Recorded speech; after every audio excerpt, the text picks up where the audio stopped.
இப்படிப்பட்ட நம்பிக்கை வைத்திருக்கிற அது நம்பிக்கை உறுதியாய் பற்றிக் கொண்டிருக்கிற நீங்கள் அவர் சுத்தமுள்ளவராய் இருக்கிறது போல தன்னை என்ன செய்ய சுத்திகரித்துக் கொள்கிறார். அவர் சுத்தமுள்ளவர் இருக்கிறது போல நம்ம சுத்திகரிக்கணும். ஆமென்.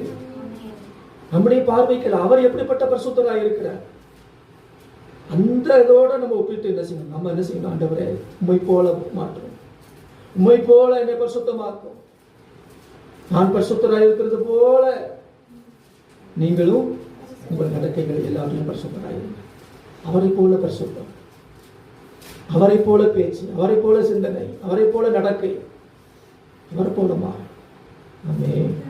நமக்கு நாமே பார்த்து பார்த்து திருப்தி அடைஞ்சிருக்கோம், போதும் நம்ம பரிசுத்தம் போதும் அப்படின்னு திருப்தி அடைஞ்சிடாம இயேசுவை போல மாறும். அவர் சுத்தமுள்ளவராக இருக்கிறது போல தன்னை சுத்திகரித்துக் கொள்கிறார். அல்லேலூயா. அப்ப எப்படி நம்ம சுத்திகரித்துக் கொள்ள முடியும்? இயேசு கிறிஸ்துவின் ரத்தம் சகல பாவங்களை நீக்கி நம்ம என்ன செய்யும்? சுத்திகரிக்கும் என்று 1:7 வாசிக்கிறோம்.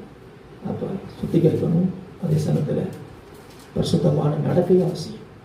சுத்திகரிப்பு பிளஸ் பரிசுத்த நடக்கை ரெண்டும் அவசியமாக இருக்கிறது. ஆகவே நாம் செய்ய வேண்டிய காரியத்தை தான் அவர் சுத்தமில்லாமல் இருக்கிறது போல தன்னை சுத்திகரித்துக் கொண்டே இருக்கணும். ஒவ்வொரு நாளும் எப்பொழுது கர்த்தர் வந்தாலும் நாம் அவரோடு கூட எடுத்துக்கொள்வதற்கு எப்படி இருக்கணும்? ஆயத்தமாக இருக்கணும். இன்னைக்கு ஆயத்தம் இல்லை அப்படிங்கிற ஒரு நிலைமையை நம்ம என்ன செய்யக்கூடாது? படுக்கைக்கு போயிடக்கூடாது. அல்லேலூயா, அல்லேலூயா. எந்த நேரத்திலையும் எப்பொழுது கர்த்தர் வந்தாலும் பரவாயில்ல, நான் எப்படி இருக்கிறேன், ஆயத்தமாக இருக்கிறேன் என்கிற ஒரு நிலைமையிலே சுத்திகரித்துக் கொண்டே இருக்கும், சுத்திகரித்துக் கொண்டே இருக்கும்.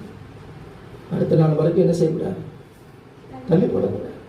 சூரியன் அஸ்தமிக்கும் முன்னே உங்கள் எரிச்சல் என்ன செய்யக்கூடாது? தண்ணிக்கூடாது.